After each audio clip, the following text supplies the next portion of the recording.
台美关系或台美军事关系，我的形容词是上面出现了2条裂痕。这个裂痕过去相当长一段时间是没有发生的，超过40年没有发生。Overnight 一个晚上他就了解台湾了。那这个叙事是肯定习近平告诉他的。相关文献，小哥带你看世界。你知道吗？现在总共140亿美金的美国对台军售已经暂停了。这是伊朗战争这个军备上面的调度，还是在川习会之后有很多跟台湾相关的国际事务正在发酵当中呢？为你介绍我身边的2位嘉宾，首先为你介绍中华战略暨兵棋研究协会的理事长王培正老师，你好。小鹿好，各位观众好。紧接着介绍风传媒国际两岸中心的副主任杜宗熙。小鹿好，老师好，各位观众朋友大家好。老师，第一个问题，140亿美国对台的军售，这个140亿美金金额很大，暂停了，会暂停多久？是永久的暂停，还是有一天会再次重新恢复？目前如果你到华盛顿的话，大部分人会跟你说不晓得答案，因为完全由总统来决定。就在我们今天录影的时候，美国代理海军部长这个高雄他在那个参议院的听证的证词中间，他把那个暂停的那个地方收回了，但是他有说，确实美军的因为攻打伊朗的这个叫做史诗震怒的那个弹药使用过多，那个是事实，他保留了。可是前面的那个部分，他是事后有说他收回他的证词。他要收回他，对，不要这样讲。因为白宫后来说还没有做决定，就是他可能讲得太快了一点。另外一方面就是海军部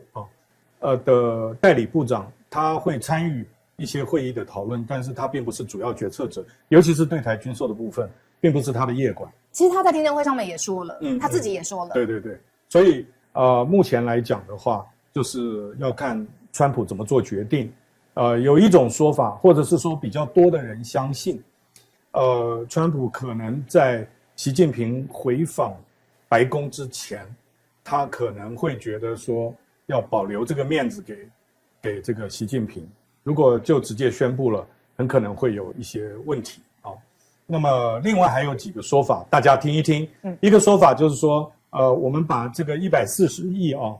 因为我们立法院通过的约等于250亿美元，那其中的110亿是去年已经通过，而且通知国会了，也就是说110亿美元的成案，但140亿的在等就是我们现在讨论的标的，这个140亿会不会化整为零？就是说，因为整批的话是太大了，会不会中间挑几项？这个在不会广为宣传的情况之下就准了，然后通知国会，然后大家就不要讲，不要把事情扩大，新闻不要做。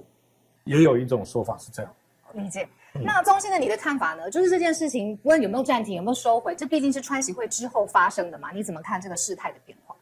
有一种说法是说，这个海军部长是帮川普政府做球啦，因为有些话可能，比如说他如果出来开记者会或者说国务院发个文件，那就会更多人看到这个事情。所以有一种说法说，他其实是出来办那个丑角，就说因为这个事情暂停台湾军购不是一个太光彩的事情，所以这个事情就推给一个没有权利的一个人出来做这个解释。有一种说法是这样，但大家还是要留意，就是说，因为国会听证会是有法律效力的，就是你在国会听证会上面说谎是有刑责的。这个跟你政府发一个文件是不一样的。政府发一个文件，它就是个政策，这个政策你可以改变，你可以收回，你可以就是说我们现在不做了，都是有可能的。但总的来讲，我同意老师刚刚的说法，就是说我觉得是为了9月的川习会，第2次的川习会在做准备。因为其实美国也是怕习近平万一不去，我一直觉得这个是最重要的原因，就是说习近平如果不愿意回访，那第一个是说他后面另外2次川习会就不能进行，另外一个是说川普可能也想要在后面3次川习会的时候再跟中国要到更多的大单，所以他不能现在打习近平的脸。他如果现在打习近平的脸，他后面就赚不到这个钱。对，这是最通俗的说法是这样。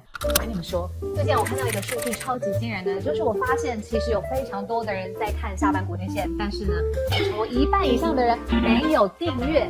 如果呢你一直都有在看这个节目，也喜欢我们主的内容，我想拜托你帮忙帮我们做一件事情，就是现在赶快移动到订阅那个按钮，按下去吧。因为呢这个动作可能不花你1秒钟的时间，也是完全免费的，但是对于我还有团队来说，这是非常重要的鼓励。我看着你们的订阅，我就有更多的动力把这个节目做得更深更好，长期的陪伴大家。请大家帮忙按一下订阅下班国际线。老师其实是这样子，在川习会之前呢，我有看到老师在这个媒体访问来聊说到底跟台湾的事务会怎么谈。老师那时候也说，其实华盛顿没有人知道，全部都存乎川普一心。可可是这个中国要的东西是很明确的，它就是不要这个美国对台继续军售嘛。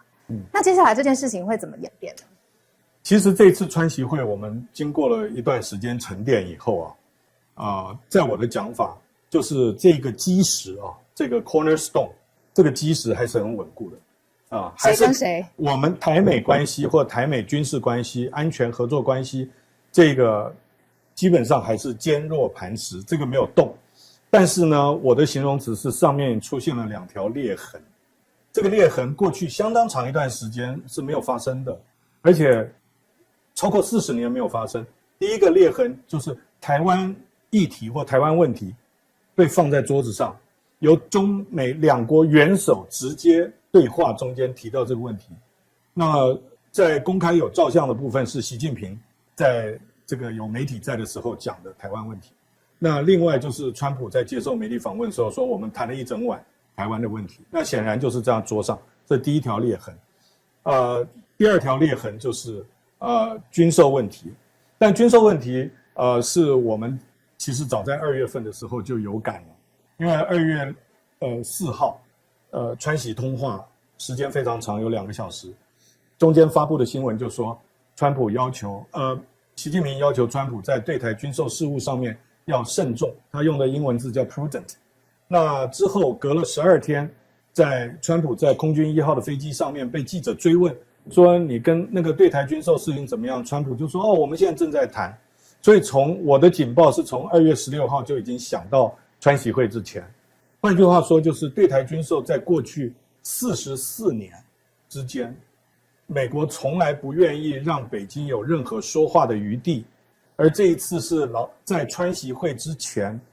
这么长一段时间，川普就已经公开由美国总统说我会跟北京讨论这个事情。那所以这是第2条裂痕。而这2条裂痕上一次最明显出现的时候都是1982年，一个是7月10号美国决定要给台湾6项保证，另外一个就是8月17号跟中国大陆签署第3项联合公报。川普特别说了，那是40年之前的事情，他觉得年代太久远了，不见得对现在有约束的效力，或者说我们不用管那么久以前的事。老师，是这个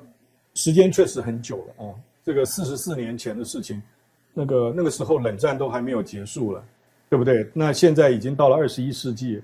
所以确实国际环境变化很大，美中关系变化也很大。可是从另外一个角度来讲，美国在处理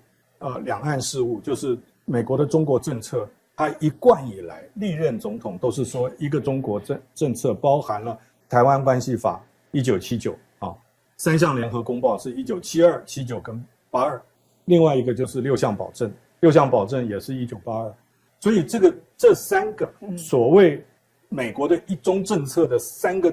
主要元素，也都是40多年了。可是历任政府都遵守，都承认，而且不会去违背。那这一次川普做的这个事情比较特殊，所以特别我们要，虽然那个石头还是很坚固，但是我看到的裂痕，我会一直盯这件事情。那我就会想要进一步追问，请教老师的地方，就是为什么川普会突然这么做？很多人都会觉得他带了这么多的 CEO 在他身边，这个有科技的，有金融业的，各行各业，他一定是想要跟美国在各项的贸易上面拿到更好的订单，所以就会有人觉得他是让台湾这步棋，或者是这个棋子去 leverage 去敲诈中国愿意开放更多。其实台湾牌蛮好打的，是很重要。是他在还没有就任总统的时候就已经学习到了，因为他接了一通电话，就是当时他是总统当选人，然后蔡英文总统打电话给他道贺，结果北京超级反应，让川普一个政治素人第一次当总统，充分的感觉到北京讲的台湾问题是中美2国之间最重要也是最敏感的核心问题，这句话果然是真的。也就是说川普充分理解北京最在意的就是台湾问题。那么，所以他自己他自己 on the record， 他自己说过，他觉得对台军售是一个蛮好的谈判筹码。那这句话说出来，就是我讲的第2个裂痕。那过去没有一个总统会如此说。那我们最不希望看到的就是让川普的话语会让北京有一种想象，就是说以后所有的美国对台军售，我们都有说话的空间。也就是说指纹呢，可以在这个决策上面留下北京的指纹。那这件事情是独立事件呢，还是第一次碰到？那后续还有，就是我们就要拭目以待。马上就要碰面了呀，9月，对不对？对，所以9月以前，现在大部分我碰到的美国的华府的这些经验老道的人士，都觉得9月以前，如果川普整个包裹就140亿美元，就是川普一再的提醒，慎之又慎的东西，川普不理他，还是这个同意通知国会，那会不会影响到川普决定就不去？习近平就决定不回访嘛？那川普在11月的期中选举以前，没有办法让大国关系或强权竞争稳定下来，对他自己来讲，不管里子面子，都是一个大问题。总经，那这样子听老师分析下来，会有点紧张，就是说台湾这张牌可以用到什么程度？是用到拿到美国想要的东西为止吗？那对于台湾的利益来说，谁可以站在那个防线上面去保卫？说川普，你不要再继续把这些事物再像老师讲的用裂痕的方式来处理。对啊，这个就是说，因为我们被当成台湾牌，就会有这个后果。就是说，只要中美关系好，那我们就有可能是被牺牲的那个。但是如果中美关系不好，那川普或者其他的美国总统，他就会对台湾可能会稍微好一点。比如说，他就会军购多买一点啊，或者说给我们一些什么 favor 之类的。这个在历史上都曾经发生过。那现在比较尴尬的情况是说，因为其实像老师刚刚讲的，有中美关系的基石嘛，就是我们都会背的，就是台湾关系法、3公报，然后6项保证。但是大家仔细去看其实817公报跟6项保证本身是冲突的，因为它其实是一个对冲的概念。它就是因为美国那时候准备要签817公报了，然后觉得这个好像对台湾太不好了，所以就后来又给了我们一个6项保证。对，但是大家仔细去看那个古立言之前的受访就是在台湾接受媒体受访的时候，他的顺序变了。以前都是讲1法3公报，台湾关系法在前面。台湾关系法是美国的国内法，美国总统要守自己的法律，所以台湾关系法在前面。然后3项公报跟六项保证是属于外交的层面，所以其实国内法优于外交，这是美国历任总统的逻辑。但你仔细去看古立言那次受访，他讲3公报1法，应该是我记忆以来应该是没有这样子过。我不知道老师有没有看过其他的 case， 但是应该是没有这样过。对，这个我觉得其实也意味着这个风向是不是有改变？这个其实是一个很危险的举动。对，因为美国总统如果他觉得他遵守外交指令比遵守他自己的法律还要重要的时候，这个就会很危险。因为台湾关系法里面确实有讲说，就是说美国可以提供防卫性武器给台湾，但是他没有更进一步的解释，就是说他提供给台湾是多久提供一次，要提供什么，然后具体是什么内容，这个是没有解释的。但是817公报跟6项保证有具体提到这个部分。美国在817公报里面是有承诺说他们会减少对台军售，而且甚至有朝一日他们会停止对台军售。那这个有朝一日是哪一天？可以是西元3000年，也可以是西元2028。对，就这个有朝一日，美国没有解释。对，他保留了他战略模糊，或者说他自己作为一个外交大国，他有一个空间做这个事情。那当然，他有一个前提，他的前提就是说中共不可以对台动武，我才会停止军售。所以他的逻辑是很矛盾的，就是说他美国在不同地方承诺了不同的事情，可是这个承诺本身互相是冲突的。对，这是他最大的问题。所以总统优先执行哪一个，那就是总统的考虑。那他自己可以选择对他有利的这个条文跟公报来说。对，依照当时的国际形势。老师，我问一个可能我就觉得有一点敏感，因为我们第一次也是听到这个说法，是这个美国国务卿卢比欧他在一个受访的时候他讲过，他说习近平其实最想要的两岸之间的剧本是透过某种统一的公投方式来达到。这跟军购有一点关系，是因为我最近才听到一个说法，跟老师分享，就是中国这么不希望美国把军购卖给台湾，而且要百般阻挠，是因为我们自己身为台湾人，如果知道我们没有防御性的武器，不够抵御了，那我们自然心态上面会比较容易去接受这种公投上面的统一或公投上面的靠近，所以在军事的成本上面，中国可以压到最低。老师，两个问题想请教，这个统一公投怎么跑出来的？这个对我来讲啊，这又是另外一个警报器。对，又响了。为什么呢？因为美国国务卿他在接受自己国家的媒体访问的时候，他回答的时候去转述了北京的立场。他可以不需要，但是他在回答问题的时候说，北京希望用投票或者是公投的方式，用和平的方式来解决这个问题。他说这是北京表达的立场。北京表立场需不需要美国国务卿在国际放送的电视节目上面去替北京把这个话重复说一遍？这个就是我们从老外交官的敏感度来讲的话，不合理，对不对？就是有猫腻，你可以不讲，你可以不讲，但是我觉得他在回答问题的时候，意思就是说，大陆有表达希望和平解决，啊，不要打仗啊，不要用武力来解决两岸的政治分歧。我想他想要表达这一点。虽然他讲话包罗万象，里面也有数度说过说美国对台的政策基本上没有改变，啊，那重点在哪里？过去因为每一次重要的会议，中国大陆参与的层级越高，就越有几率就越高，一定会提台湾，所以每次都会提。但过去跟这次有什么不一样？过去叫做过场。就说你知道了哈，我知道，但我们可以嘴巴不说出来，就你懂我的基本立场，我也懂。好，那我们继续谈经贸问题，谈其他的能源问题。可是这一次等于是把过去的过场，把它端到桌子上面来好好讲，那这个就表示它已经不再是一个过场，那不是过场，又是先例呢，还是特例，就不一样。如果是先例，那我们就要紧张看后面会不会每一次都会提这个一步一步的走，还是说它只是特例当川普离开白宫以后，或者是今年的这个期中选举以后，参众两院的席次有变化以后，这个我们现在讨论这个话题就变成独一事件，过了就算了。老师，那我想请教，这个两岸统一公投究竟是 Marco Rubio 他脑补他想出来的有可能的方案，还是？我觉得这一次压力对我来讲，压力最大的就是包括川普本人，包括 Rubio 在2场访问这2场访问都是在中国大陆境内先访问后播出。那在中国大陆境内的访问那访问时间又这么短，所以他们回答问题的时候一定是直觉的，因为都没有底稿，大家不是幕僚准备好了 Q 什么 A 什么 Q 什么 A 什么，因为作业时间很短嘛。作业时间很短，所以他们一定是把当下他们思考的问题讲出来。我发觉川普跟 Rubio 虽然味道上有所不同，但是双方都有一个共通点，就是在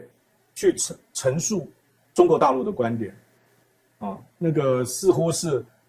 被科普的很严重，然后让他这个入脑了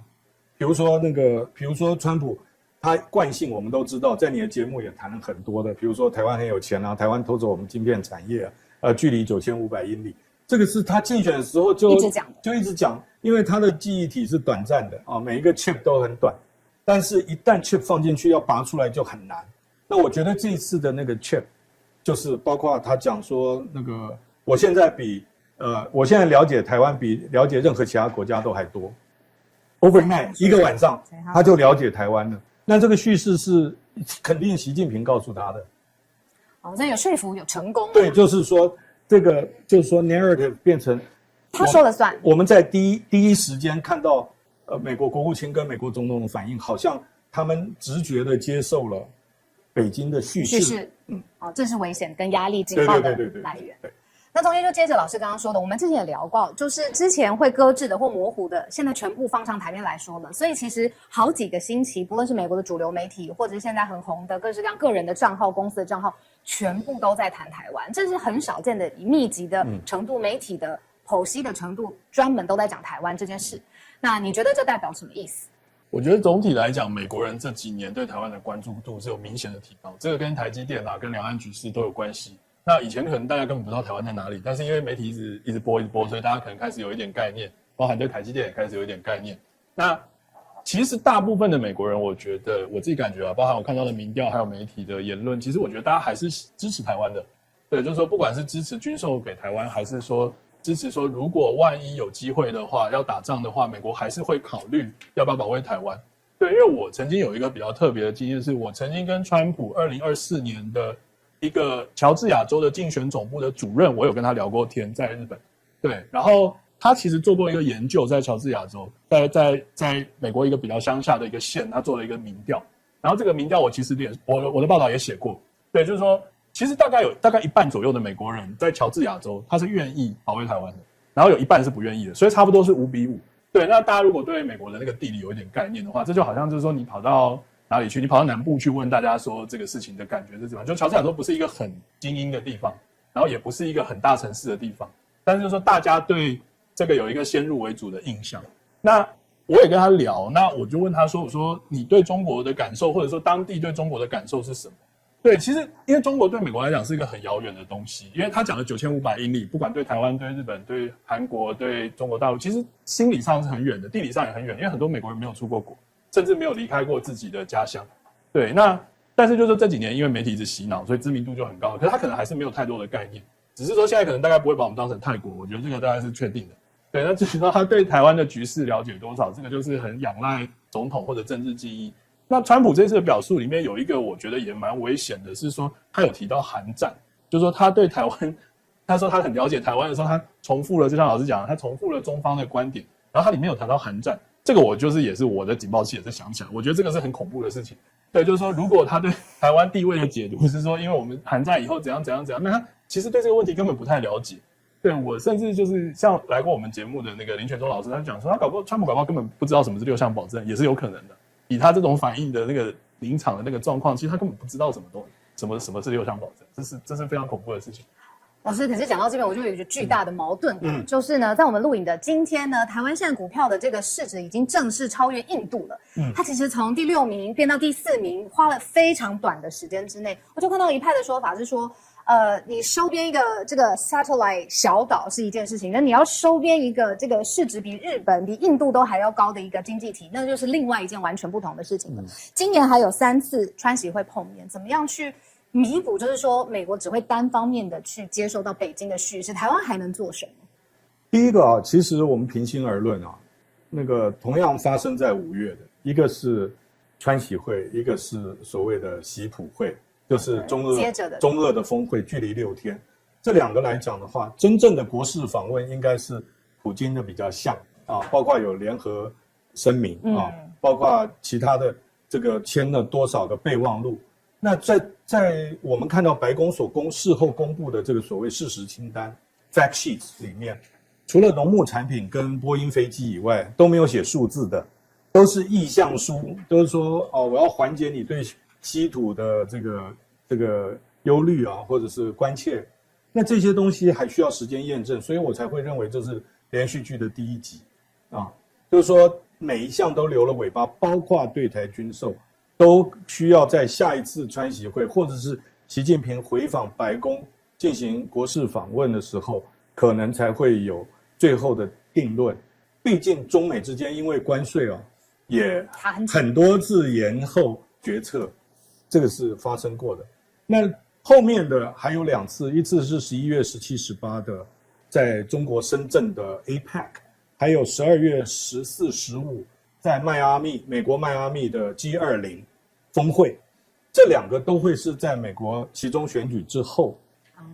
那所以真正我们要集中火力观察的就是在期中选举之前的习近平回访美国，9月那一次。因为11月3号如果共和党表现不好，或者是川普输掉了众院的多数，那后面他就可能，我们就兵棋推演要走2条路线去推估，一个就是说他跛脚了，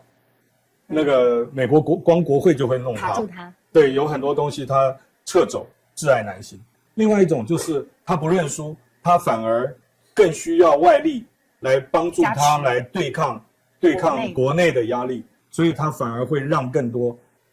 给国外有插手的机会。那这个就是我们还要再评估了。我只是觉得就是说我们现在要专心来看，就没有谈定的意向表达的到底会如何。我们台湾要注意什么啊？这个因为军售没有那个川普说很快就会做出决定，但毕竟也拖了1个多礼拜，然后又有这个代理部长的神来一笔，所以搞到大家反正谈话性节目都很丰富啊。可是真正我觉得台湾要面对更大的挑战是，当这个军售额度这个140亿到底要不要通知国会，有没有发价书之后，更大的痛点是我们还要不要跟美国再商量一下那个关税协定。我们签署的关税协议是照原版过的，因为那个它法律基础已经动摇了，美国法院的判决。那我们要不要再动？不再谈还是要再谈？如果不再谈，是不是就照那个文本直接送立法院？那个冲击才会更大，因为军售的东西距离一般民生还有一点远，可是关税那个东西你答应的，你光清点一下多少开放零关税，多少是现在民众可能有听说，但是没感觉，还没开始。等到那个东西一过，那个零关税进来，你看那个美国就会有大量产品冲进台湾，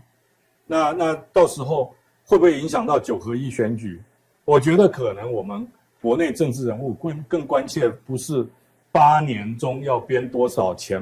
买武器，而是说这个关税协议在立法院能不能过，不过的话会不会被美国惩罚？无论如何都会影响到9合1的气氛。老师的意思是说，除了军购之外，我们还有一个关税的议题，这个着重度跟力道上面也要去关心。也跟老师分享，为了准备今天这一集迎接老师来，我特别也跟我在中国跟美国的朋友各自都聊了一下。毕竟像老师说的，这个川习会沉淀。可是我很意外的，我发现两方的朋友有截然不同的解读。我先说中国的朋友好了，他们说这一次去看这个习近平的一字一句，会觉得这个在国内他们说的这个民族自信心已经来到了史上最高点，觉得是中美两国终于平起平坐，跟9年之前差非常多。美国的朋友会认为说呢，这个美国之前做了非常多聪明的布局，包括荷姆兹海峡，包括了晶片，各式各样就是掐着中国的脖子，所以这一次是去收割的，要把这个订单全部拿好拿满，所以才带了这么多的 CEO 到了美国。那我的问题是请教老师，沉淀了一下之后，这整个川协会对于台湾的影响跟后续有什么值得观察？就大的盘势来讲的话，其实在胡锦涛担任总书记，温家宝担任总理的时候 ，G2 这个概念就是2国集团 G2 的这个概念就已经在政策圈就有人在说。当时的总理温家宝还出来特地对国际媒体说，中国人不接受 G2 的概念，我们没有要跟美国争霸哦，中国永远不称霸，在弭平压低这个事情。可是这一次中国大陆习近平没有讲，还是没有讲。最近讲 G2 的是川普，在韩国庆州那个跟川普短暂见面以后回去的空军1号上面就把 G2 讲出来。那可是习近平这次没有讲 G2， 可是他在跟川普会面的时候讲的每一件事情都比 G2 还要强，因为他讲了修习底德陷阱。修习底德陷阱对我们来讲老掉牙的东西。这个我们在课堂已经教了好多年，可是习近平讲这件事情最起码代表3种意义。第一个，陷阱已经出现了，因为修习底德陷阱就是讲那个强权竞争是要打还是不打，是用和平转移权力还是用战争。所以第一个，我告诉你，陷阱已经在了，要不要跳下去，我们2个人决定要决定哦。第二个，修习底德陷阱是讲一个升起的强权去挑战一个现有的强权，升起的是我，中国，这第2个意涵。第3个，我们对等啊，对不对？当我讲雅典斯巴达的时候，就是2家了，所以他没有讲 G2， 可是他讲修习底德陷阱的叙事，等于是把 G2 讲得更实，就是说我跟你是平等地位的。大陆不讲对等，大陆喜欢用平等这个字，所以这一点我相信，但是你不要认为这种平等是完全是对抗的，其实双方都想开好这个峰会，对不对？如果大家会注意的话，其实双方还是有一些善意。比如说在国宴上面，川普致辞的时候，去念了一大堆他自己都不知道的事情，就是从清朝开始中国跟美国的关系，他自己都不知道，但他读稿哦，这个算够诚意了，就有努力了，有努力。然后呢，中方呢也很努力的把 YMCA 放在演奏歌曲里面，也就是说双方都表达了一种善意了啊。那我觉得现在会来，不管是美国或者是中国大陆，会有越来越多人认为 ，come on， 就是2家，这2个人大概差不多，平等地位越来越明显。那中西借着老师的话，中美好的时候对台湾很不好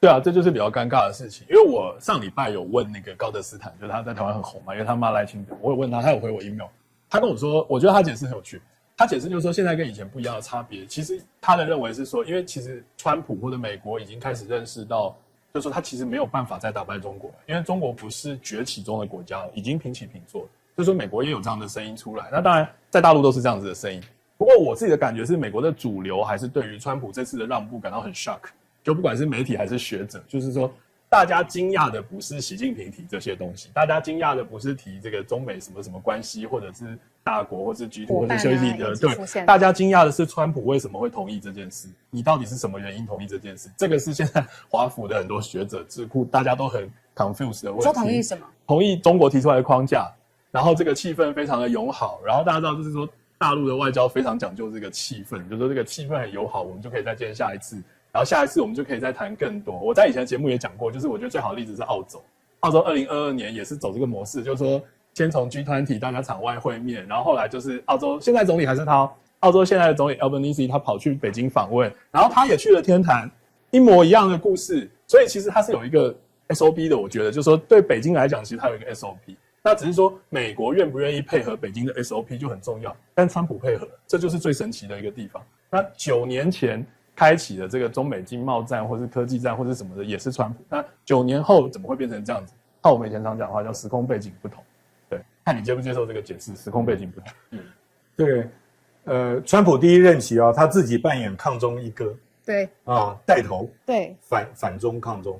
那这一次的反差就会让大家感觉川普2.0怎么变化这么多？是美国的力量真的没有办法挑战了吗？还是美国国内很多的变化？其实美国国家安全战略，川普有2个嘛，一个是他去2017年访问北京完回来以后1个月就公布了，才去养心殿喝茶，出来就说俄罗斯跟中国都是那个修正主义强权，然后再隔几个月钢铝加税，就贸易战就开打，所以北京不会忘记这些事情。可是你看到川普2.0的时候，2.0的国家安全战略是说美国的核心利益是美国本土跟西半球。对 ，OK， 虽然他还说印太地区很重要，印太的地缘政治等等，那个是因为已经在他手上的东西，他没有必要丢掉。但是他说我要紧紧抓住的是我的北美加拉美嘛，就是美国本土加上西半球。那如果长此以往，就我的意思就是说，当美国川普第2任期有这样子的叙事，有这样子的思维，再加上未来的美国总统如果还是 MAGA 挺的人出来的话，他很可能交易性格当然是比川普要小，但是要海外用兵干预他国事务的力道就会更弱。没有兴趣，所以这个反差是在这个地方。好，今天我们从台湾的140亿美元的军购被暂停，然后一路聊到川习会沉淀之后，现在地缘政治的这个新局势，还有这个关税的问题，其实悬而未决，很可能影响到我们感觉到的民生的议题，还有9合1的大选。未来美中台关系还要经历3次的川习会，在节目上面呢，也希望可以继续邀请老师回来帮我们分析，也再次谢谢宗熙。因为时间的关系，我们节目就到这边告一段落，我们下周6同一时间再见，大家拜拜。